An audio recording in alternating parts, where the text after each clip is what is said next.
As earlier on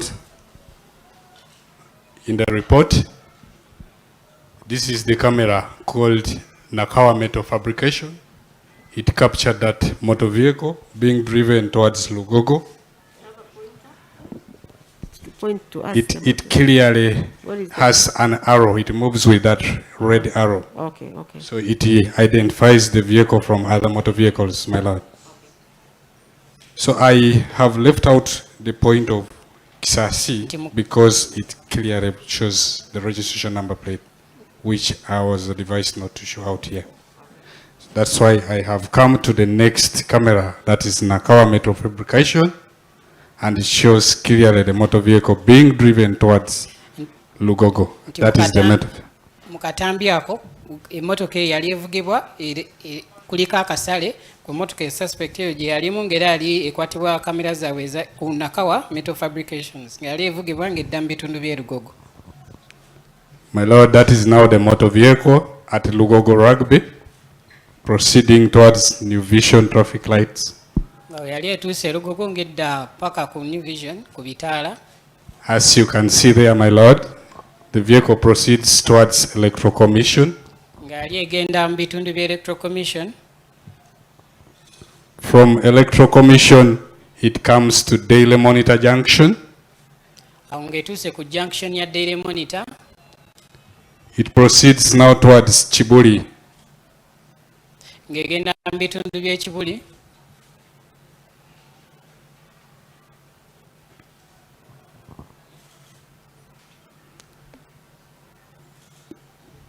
From Chibuli, my lord, it comes to Kisugu Kabalagala Junction. Ng'evudde Chibuli n'etuuka ku junction ya Kisugu Kabalagala. That is the motor vehicle, my lord. Ng'era ye emmotoka okuli akasale. There it's now heading towards Kabalagala Junction. Awo yali egenda mu bitundu by'e Kabalagala ku junction. From Kabalagala Junction, I again see it at Heritage Junction, Kansanga.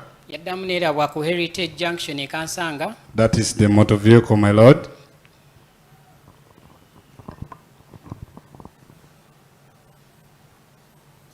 Proceeding now towards Chitalanga Kati awo yali egenda Junction. ng'egenda ku Kitalanga ku junction. That is the motor vehicle, my lord, now at Bunga Market. Ye emmotoka ng'etuuse Katale Kebunga.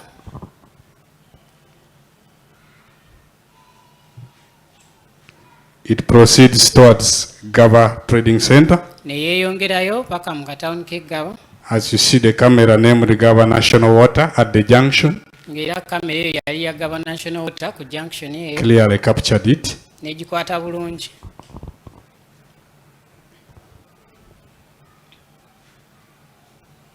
That is the motor vehicle, my lord. The next camera from National Water is Ggaba Trading Center. And that is that junction as you're coming towards the scene, my lord. Kamera endala eyamukwata era yali ya Ggaba Trading Center. The direction is facing is the direction of the scene, my lord. Ng'emmotoka gye yali etunudde yali agenda eyo wali wakola ebikolwa ebyo. My lord, one of the features that I identified earlier on in the report is the back-end tire, the spare tire, as you see. Ng'era bwe yali yazula ku mmotoka eyo yali erina spare tire emabega. My lord, from there, the next camera that sees this motor vehicle is a private camera at Renewal Circle. Eyo kamera yali ya bwannannyini eya Renewal Circle neera nayo n'ekwata emmotoka eyo. The activities I earlier on took you through are all clearly seen here, my lord. Ng'era byonna bye yatuusizza mu bujulizi bwe byonna biraba mu katambi ako.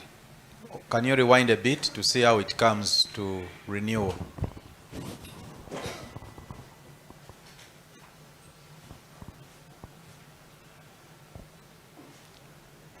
My lord, that's how the vehicle comes to renewal. At the parking, there were other motor vehicles, but he came looking, searching for where to park, and parked right behind that black motor vehicle you see. Nti eyo engeri emmotoka gye yatuukamu mu kitundu ekyo era n'apaakinga emabega w'emmotoka eyo. Play on.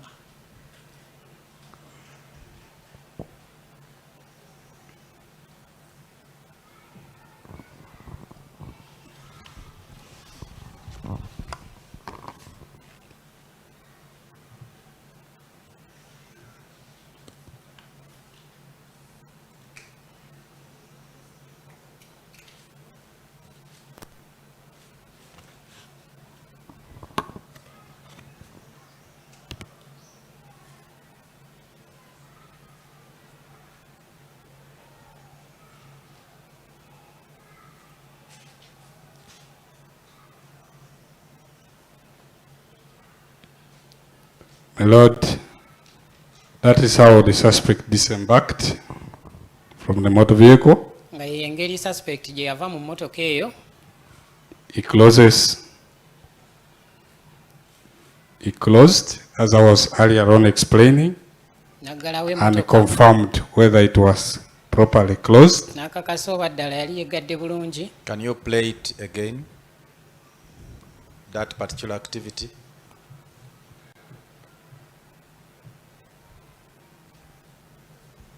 Is that okay? Thank you, my Lord. And then So he therefore now walks towards the scene. Awo n'amala n'atambula paka ali ku ssiini oba we yatemulira abaana.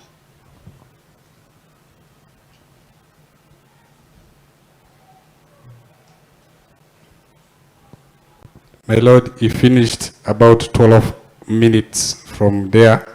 Ng'era kyamutwalira eddakiika nga 12.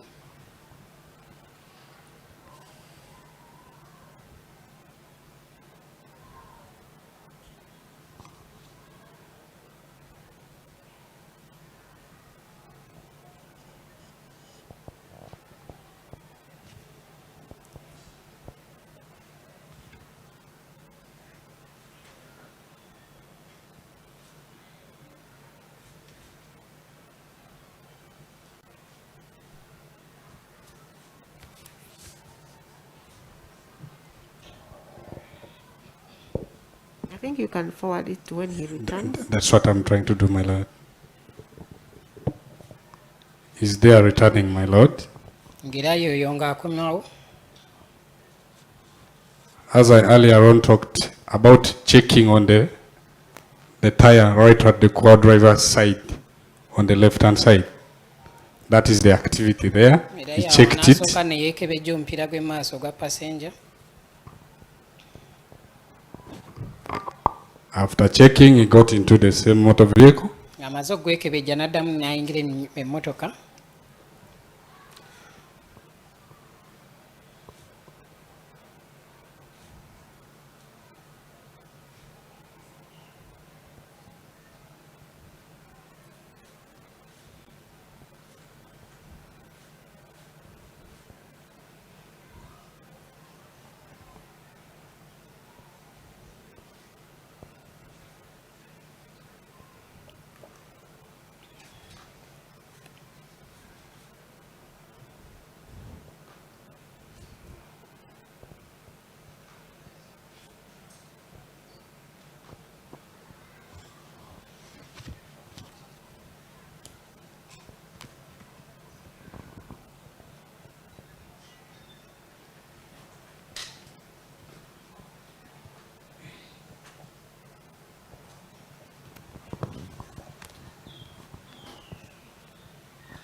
My Lord, that's how he leaves that parking. Nga y'engeri gye yavaawo ku parking eyo.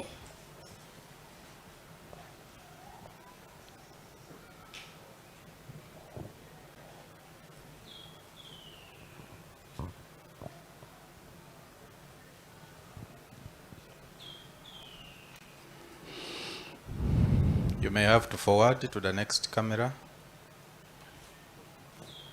if it takes longer. There, my Lord, he has left that parking. Awo amaze okuba nga avaawo ku parking eyo.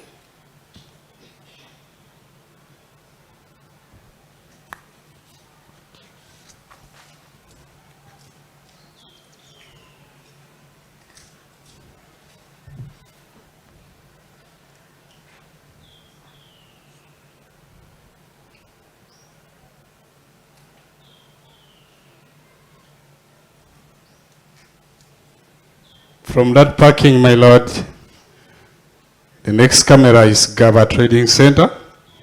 It sees the same vehicle joining the Ggaba road from a minor road. My Lord, it means he didn't come back through this junction. He used a shortcut and joined this Ggaba road through a minor road. Nti kamera zaabwe eza Ggaba Trading Center tezaamulaba ng'akomawo wabula yakozesa kappanya. That is the vehicle there, as you see, my Lord. Ng'era ye emmotoka eri maaso nga bwe mulaba. Then it proceeds now to the same route used now here. awo nekoyesera ekkubo erimu lye yabadde The akozesezza camera of Ggaba National Water nga ye kamera ya Ggaba National Water proceeds to Bunga Market. ng'egenda ku katale k'ebbunga. As you may see, that is Oryx on your left. That is the vehicle proceeding, my lord. Era ye emmotoka eyeeyongerayo. Now, this is where I show, in this footage, it shows branch of point to a dark spot. This is the camera named Ggaba Shell at 12:31, as I earlier on said, my lord. Ng'era eyo kamera eya Shell ey'Eggaba eyakwata emmotoka eyo ku ssaawa 6:31. Between that camera and the next camera is a distance of about 500 meters, my lord. Nti wakati wa kamera eyo n'eyaddamu okumukwata waliwo distance ya meters nga 5. Now from that dark spot, my lord, you see that vehicle getting back to this Ggaba Road at 14:19, as I earlier on said. Awo neddamu nerabwa ku luguudo lw'Eggaba Road ku ssaawa 8:19. From 12:31, you see it again at 14:19. It returns to the road and drives through towards the direction of Kansanga. Ng'era yali evuga ng'egenda mu bitundu by'e Kansanga. You see it at Kabalagala Chitalanga Junction. N'ogiraba ku Kabalagala Kitalanga Junction. It is here at Heritage Junction, Kansanga. Neddamu nerabwa ku Heritage Junction e Kansanga.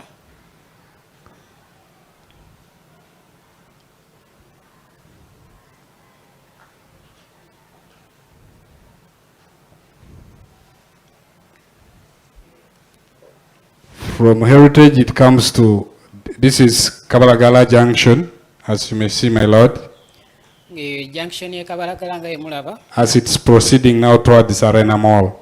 Awo ng'ali egenda paka ku Arena Mall. That is the vehicle now at Sharing, Zambia Sharing, Awo ye emmotoka ng'etuuse Nsambya ku Sharing. and that is the vehicle at Arena Mall. Kati nga ye emmotoka Traffic ng'etuuse ku lights. Arena Mall ku bitaala. It takes the direction of Mukwano Road N'ekwata oluguudo oludda ku Mukwano Road.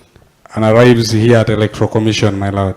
Awo ng'etuuse ku Electoral Commission. From Electoral Commission, Shell Ginger Road is right here, my lord.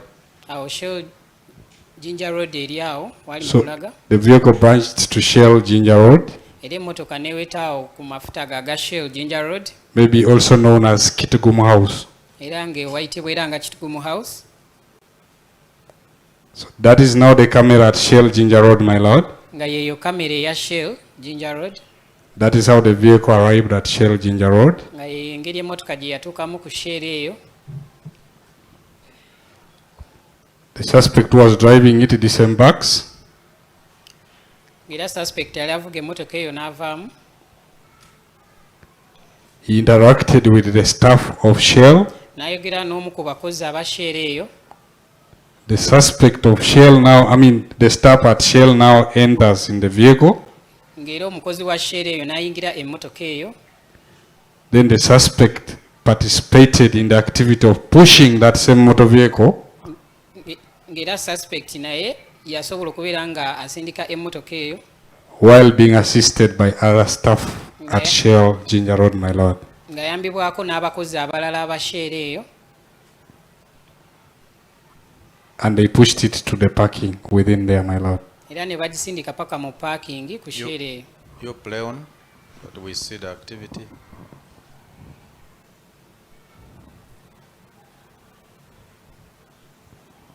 That is the suspect you're seeing, my lord. Yoyo suspect gwe mulaba.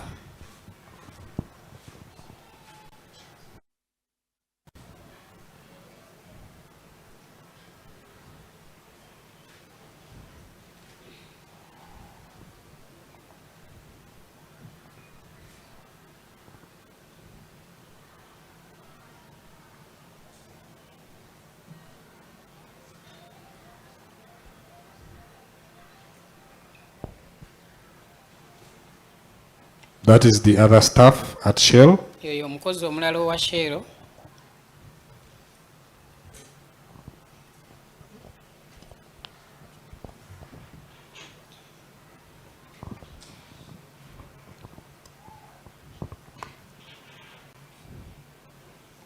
Another staff joined. Omukozi omulala n'abeegattako.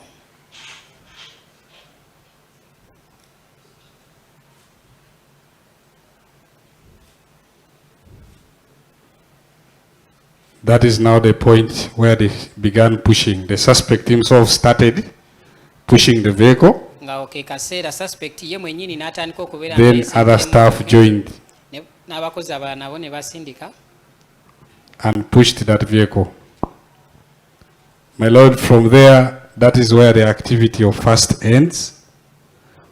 We come to the second day of April. kati nga tugenze katambyako olunaku olwaddirira olunaku z'omwezi nga 2 This is the camera named Ggaba Kauku Junction. nga yeya kamera eyeggaba kawuku ku junction. It shows this suspect emerging from the Nanjala Road somewhere here, my Lord. Ng'eraga suspect oyo ng'ava ku luguudo lwa Nanjala While on a motorcycle, my Lord. ng'ali ku piki.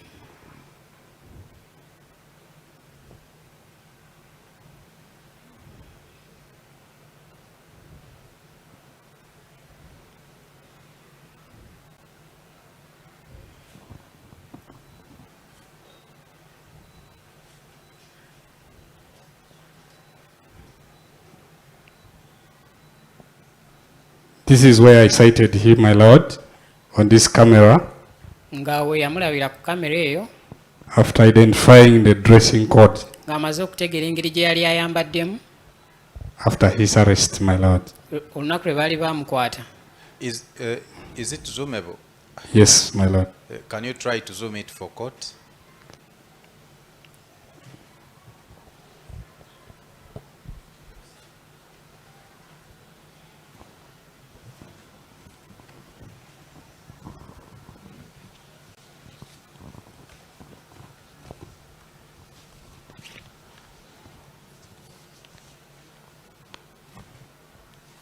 So at that point, my Lord, you see the suspect with the back bag,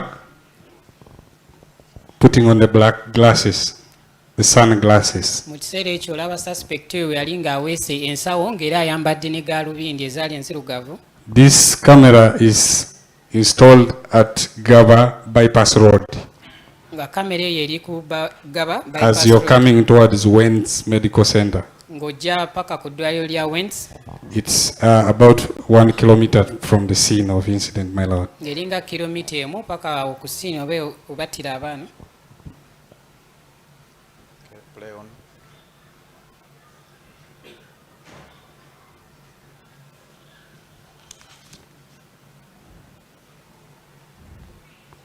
That is the opposite camera now showing the suspect on a border heading towards the scene, my Lord. Eyo kamera ng'era eraga suspect ng'agenda ku siini kwennyini.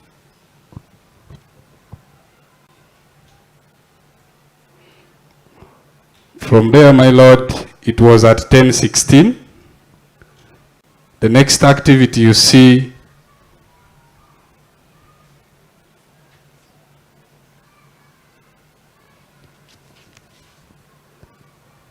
is the victims being brought to Wentz Medical Center, my Lord, at 11:20.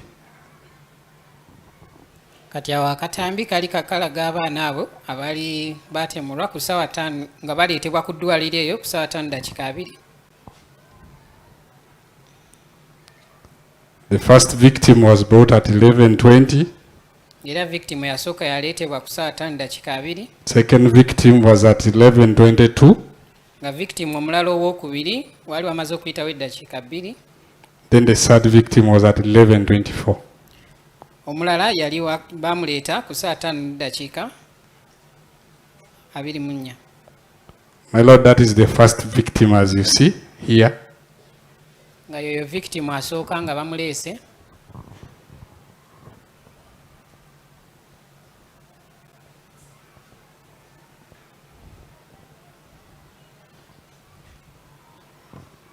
Was rushed to the emergency room.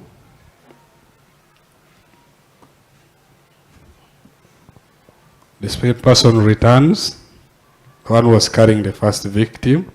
Ng'era omuntu eyo yali asitudde omwana oyo n'akomawo.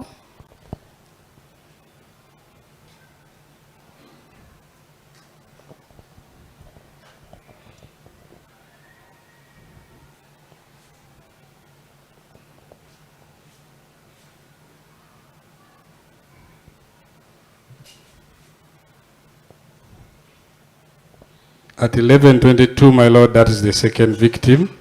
Ku ssaawa 5:22 ne baleeta victim omulala oba omwana omulala.